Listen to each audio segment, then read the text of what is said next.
Hello everybody, welcome back to the second episode of Weekly Podcast. And it's all new year, all new opportunities, and all new goals. Everyone, Happy New Year. It's 2025.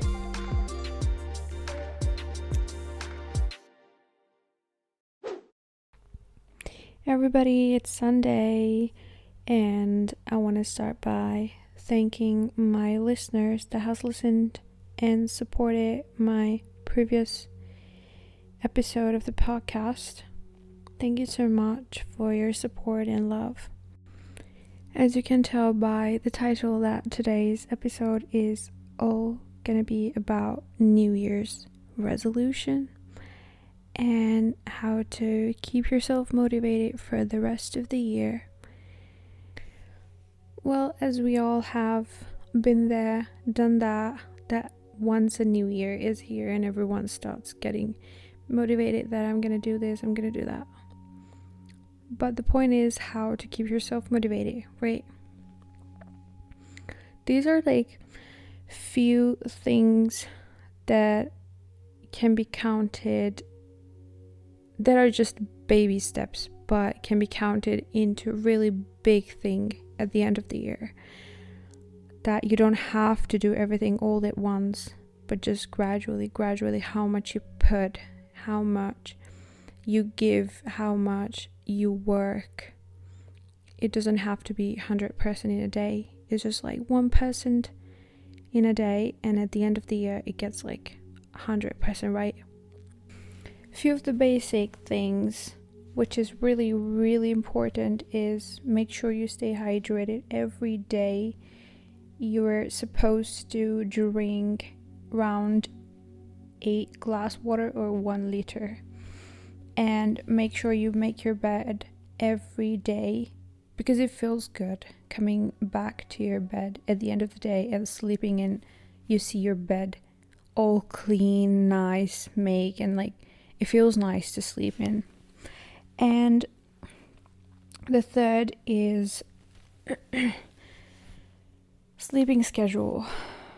Sleeping schedule that we all struggle with is make sure that you fix your schedule and sleep early, because the earlier you sleep, the better is gonna be your morning. You're gonna have a lot of energy, you're gonna feel good, right? And the fourth thing is make sure you move your body. Either it's you go to the gym or you just go outside and walk. That's it. And what I've learned about New Year is it's all about changes, how you unlearn bad habits and learn good habits, right? You prioritize yourself. You make sure you feel good about the day, about your life, about yourself. You make sure you take care of yourself. Either it's mental health, it's physical health, and you invest on yourself. You work hard. You prioritize your goals. You see your vision, that the thing that you've created, and you are going to work hard for that. And my key to keep myself motivated is I go to the gym most of the time. It's like 3 times in a week, and I make sure that I eat good, and I do, but sometimes I do spoil myself, so well, that's something else. And I take care of my skin. I do my skincare like twice a day, in the morning and the night, and it keeps me motivated because I'm investing in myself and I'm taking care of myself and my physical health.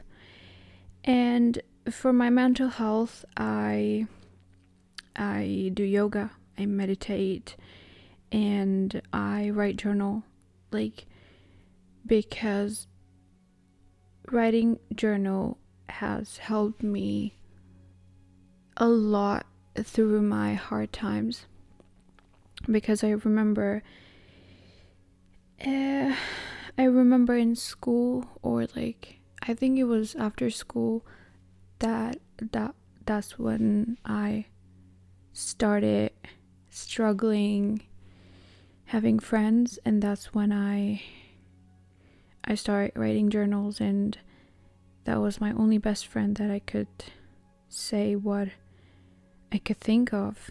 There was nothing that I could hide, because a paper doesn't talk to you, but you can tell it anything you want, and it is never going to judge you, and it is never going to tell you, oh, you've wrote this, why would you write this? But for me, it was really easy, and it helped me a lot. And I began to read books, but for me it's a bit difficult because I get distracted really easily, and for me it's a bit how do you say, it's a bit challenging to read a book or finish a book.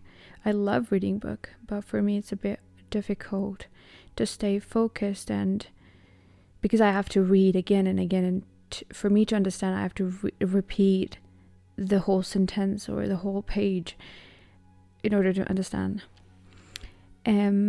Well, in that case, I've started to listen to podcasts because they're easy to listen. Since this thing has been the best thing I ever did last year, so I'm gonna share with you guys.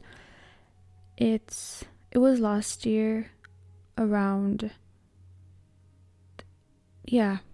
basically it was around December, and I went through some hard times, but the best thing I did was getting rid of my social media, like all of them except Pinterest. Pinterest is something that makes me happy.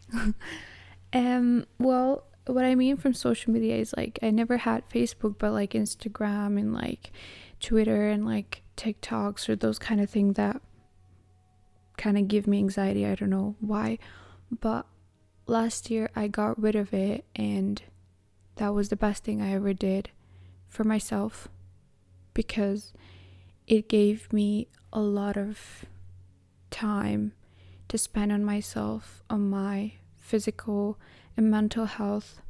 I had a lot of time to train, go to the gym, go outside and run.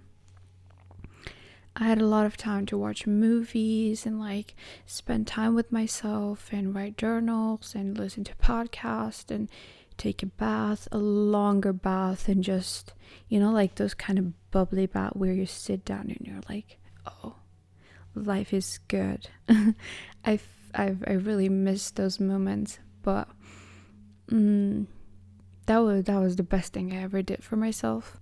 And about this year, I have a long list of things that I want to do this year. This year, I want to travel with my boyfriend. Oh God, it feels so good to be like saying my boyfriend, And I want to finish my Swedish language, my another courses that I need to do before I get to apply for film editing, which I want to be doing. And well, this thing was also my goal last year, that I wanted to run 5 kilometers, but it didn't happen because it was a bit difficult for me because of the breathing thing. I just get out of breath and it's a bit difficult. But practice, and this year I have decided to do it. But I hope fingers crossed that I can get to run this year. And the next thing I want to do this year, that I want to spend this summer, a traditional Swedish summer. It is so beautiful, where you get to wear like long white dress, and it's summer. It's so beautiful, and it's also midsummer, and everyone's gathering around and sitting together. it's just beautiful, you know? Like traditional Swedish summer is really, really beautiful. And before I end my podcast, I want to share this cool idea with everyone, which is really, really good, and you're going to be proud of yourself. It is to write your future self a letter, because there is going to be a future, obviously. And once you're in future where you're supposed to be, you're going to read your past self letter, and you're going to be so proud of yourself that the things that you manifested and the things that you worked hard for, now you're reading about it and you are it, you know? So yeah, I would recommend everyone to try and do it because it's good, you know? And that was it for today. I hope everyone has enjoyed listening to me. And take care of yourself. Hope you're going to be having a beautiful Sunday. And until next Sunday, everyone, take care. Bye bye.